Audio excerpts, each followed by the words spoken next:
Hello and welcome to another episode of Cracking Addiction. My name is Thaleepan Naren and I'm pleased to welcome Dr. Colin Mendelsohn onto another episode of Cracking Addiction. Colin joined us in our earlier episode, and on the episode of Cracking Addiction today, we're going to talk in a bit more detail about vaping. So Colin, with regards to vaping, what are the different types of vaping devices that are currently available on the market? Yes, look, there's an overwhelming choice of products, and that's a good thing in that everyone will find something that works for them, but it's very hard as a beginner. They all essentially consist of a battery, a heating coil, and a liquid chamber. And they work when the user presses the button or breathes in, the battery activates, heats up the coil, and vaporizes the liquid into a mist that the user inhales. The most popular category for beginners are what we call pod vapes. So these consist of a little removable pod or chamber and a battery component. So the pod sort of sits in the battery chamber in the battery component, and it's heated by the coil with electricity generated from the battery. The reason these are popular is that the pod devices are very easy to use. So you can get pod devices which are pre-filled with nicotine. So you just attach your pod, use it till it's finished, throw it away, and then slip a new one onto your battery. So it's as simple as that. There are other pod devices where the pod is refillable. So when it's empty, you take your pod off, you fill it from a bottle of nicotine, and then just slip it back on again. And that's, of course, cheaper because you're buying the liquid in bulk. And each pod is equivalent to approximately a packet of cigarettes. So if you're spending $7, $8, $9 on a pod, that's like a packet of cigarettes. So there's a significant cost saving. Disposable models are also ideal for beginners who want to start with something simple and easy to use with a good nicotine delivery. So with a disposable, you just put the device in your mouth and draw. It's as simple as that. There's no buttons to press, there's no charging, there's no filling, and you just throw the whole thing away when you finish smoking or finish vaping in this case. So they're also popular for some people. Vape pens are more complicated. They have bigger batteries and they're refilled with liquid nicotine from a bottle. You have to change the heating coil and charge the device. But they're more powerful and some people prefer them, but not ideal for beginners. And finally, there's box mods. These are the larger devices which are more advanced for more advanced users. They give you greater control. You can adjust the wattage, the temperature, change the parts. They have bigger tanks, bigger batteries, and they typically use low concentrations of nicotine and make bigger clouds. But we don't normally recommend them for beginners. Wow, it's fascinating that there's such a variety of devices that one can use. But could you tell us a bit more about the different liquids that are used for vaping, Colin? Well, all liquids are made from propylene glycol and glycerin. So they're the carriers for the nicotine if you're using it. Not everyone uses nicotine, and for the flavoring. So you need those two ingredients as the base, the greater part of the volume of the liquid. Propylene glycol helps to give smokers that throat hit that they're used to from smoking. So when they're vaping, they sort of expect that. It helps to carry the flavor as well. Vegetable glycerin is a much more viscous liquid, which is smoother, creates thicker, larger clouds with a smoother feel. So together they provide various advantages, but they're made with different products are made with different proportions. So you might have 50% of each, 70% PG, 70% 30% VG, and depending on the ratio you use, you get a different level of throat hit, or a different amount of flavor, a different amount of cloud. So as people become more experienced, they like to vary that. 50-50 is a good starting point for most people, though. Flavorings are an important part of vaping. So they make vaping more appealing, so smokers are more likely to transition away from smoking. So they are an integral part of smoking, of vaping. And the studies show that they increase quit rates and they prevent relapse. So although there's some concern about vaping flavors, and we'll talk about that later, they are a very important part of the process. And then there's nicotine, which is available in two different types. So they're equally potent, but firstly, there's free-base nicotine, which is mainly used in the high-powered devices. That's the box mods and the vape pens. And that's usually used in low concentrations in those more powerful devices. And that gives you more of a throat hit, which again is important to some people. But if you have too much, it can be quite harsh on the throat. So that's free-base nicotine. And then there's nicotine salts. So nicotine salts are used in the lower powered devices that most beginners use, the pod devices and the disposables. They're smoother to inhale, but you need higher doses. So because you've got a small battery, you need a bigger dose to get the same effect. So they're generally used in the range of 20 to 50 milligrams per mil. And the amount of nicotine you choose depends on how dependent the smoker is and on the device that you're using. Most people buy their own nicotine pre-mixed already with flavors and with the PG and VG, but some advanced users like to mix their own. So they get the 10% nicotine and they mix it with the various ingredients. Fascinating. And I guess a practical question now, Colin. How much does it cost to vape?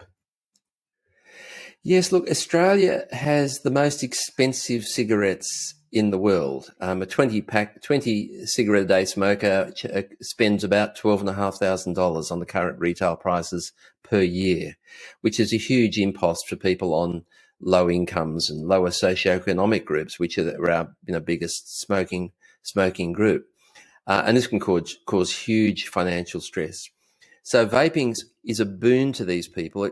Cost varies from 5 to 25%, depending on what kind of vaping device you use. You can spend as little as 5% or more if you use the devices that require pre-filled pods, for example.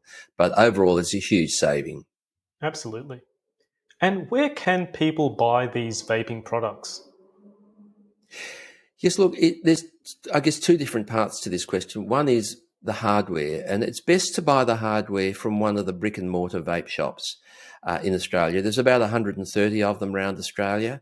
And the reason I suggest that is because they provide a valuable resource. They give expert advice. They're generally run by vapers who have been through this experience and can give practical advice and help people choose the product that works for them. You can also get your nicotine-free liquids there. So that's to buy the device, the accessories, the pods, the coils, and all those other things. To buy nicotine is a little bit more complicated. Most people buy it from New Zealand, and you can import up to 3 months at a time legally with a prescription under the personal importation scheme. And there are lots of reputable websites in New Zealand. And you simply upload your script. You make your order online. You make a decision about your flavor and your nicotine type, salt or freebase, and your percentage, and then you order, upload your script. So the script is returned with the order to Australia. So if it's intercepted by the Border Force, it's quite legal to make that import. When you are ordering from overseas, you just need to be sure that the product you're ordering is compliant with our Australian TGO 110 standards. But from New Zealand, we don't have any problems with that. And I think pretty much everything is compliant now. The other option is to buy nicotine from selected pharmacies. So some pharmacies will dispense certain pods in particular. Some will have commercial nicotine liquids in bottles, and there are some compounding pharmacies. And if you're going to buy from a pharmacy, you need a script from a doctor who's an authorised nicotine prescriber. So the doctor has to apply to the TGA, become an authorised prescriber, which is a very simple process, and then that script can be used at the pharmacy, whereas any doctor can provide a script for importation. And for those people who've never written a nicotine prescription before, how exactly do you write a nicotine prescription? Yes, look, it's actually quite simple. There are just several things that need to go on the script. I guess the hardest part is to work out what to put on the script, and that will often be guided by the patient. But it's a non-PBS script, and the health funds currently aren't making any contribution to that. But essentially, you need the words nicotine e-liquid for vaping. You need the concentration in milligrams per mil or percent. And that depends on how dependent the patient is and what device they're using. You need to indicate the daily volume, and that might be, say, 4 mils or 1 pod. And then you indicate the amount of that product needed for 3 months. So you might say 400 mils for someone who's using, say, 4 mils a day. Or you might say 90 pods if someone's using a pod a day. And then you can add repeats to that if that's appropriate. You can also write scripts for compounding. There are some pharmacists that compound it, and you need to spell out the individual ingredients for those scripts. I'm going to ask you now, Colin, probably the most vexed question that healthcare providers have with regards to vaping, and that is, how do you counsel smokers on vaping and how to vape safely? Yeah. So look, I think the first thing is just to explain the rationale for vaping, that it's not risk-free, but it's a much safer alternative for smoking. It's giving them the nicotine in a much cleaner delivery system, and the same hand to mouth and the same ritual, which they're often very dependent on. They can use it as a short-term quitting aid, or they can use it long-term if they're confident about if they're not confident about going back to smoking. So either way, they should use it whenever there's an urge to smoke. Some people use it by grazing through the day. They'll have a couple of puffs here and there, and that's fine. Or they might sit down and have a vaping break, like you might with a cigarette. So you'd have maybe 10 puffs as a vaping break. So that's a very personal thing. The main thing is to get enough nicotine and to feel it's satisfying you. Generally, with vaping, you take longer puffs than you do with a cigarette. So when you smoke, the puffs are usually 1 or 2 seconds. Generally, experienced vapers take 3 or 4 seconds to get that nicotine delivery. It takes a little bit longer to reach the brain, but it does need longer puffs. I tell people that coughing is quite common in the first week. It usually settles down within that time, so not to worry about that. But they may get a sore throat or a dry throat. They may get headache or nausea, or a cough, as I mentioned, but they're usually mild and transient. And if the nicotine that they're using is not doing the job for them, if they're still craving cigarettes, they need to increase the nicotine, or they need to puff more to make sure they're getting enough nicotine to feed those receptors. They can smoke and vape initially, but they should try to stop smoking as soon as possible because, that's our goal, and that's what's doing the harm. And then they should try and stop vaping, if possible, within 3 to 6 months. But, of course, continuing to vape is far safer than relapsing to smoking. In terms of buying nicotine, they should be very careful not to buy from the black market. I would only buy from reputable suppliers, and they should certainly keep the nicotine out of the reach of children, preferably in a locked cupboard. There have been some tragedies around that. If they've got a battery that's removable from the device, and some have that, they need to be very careful about not carrying that in their pockets without it being in a protective case. Most of the explosions we see and the fires are due to loose batteries being carried in purses and pockets and coming into contact with metal. So you mustn't carry those batteries around loose. They should be in a protective container. And the other useful thing is that when you're charging your device, it's quite safe to charge it in a computer or a TV game or a console. And if you're charging it in the wall, to make sure you're using a low amp wall charge. So be guided what's in the instructions. But mobile phone wall plugs are not recommended. They're a little bit too, they allow too much wattage through, which is not what's recommended.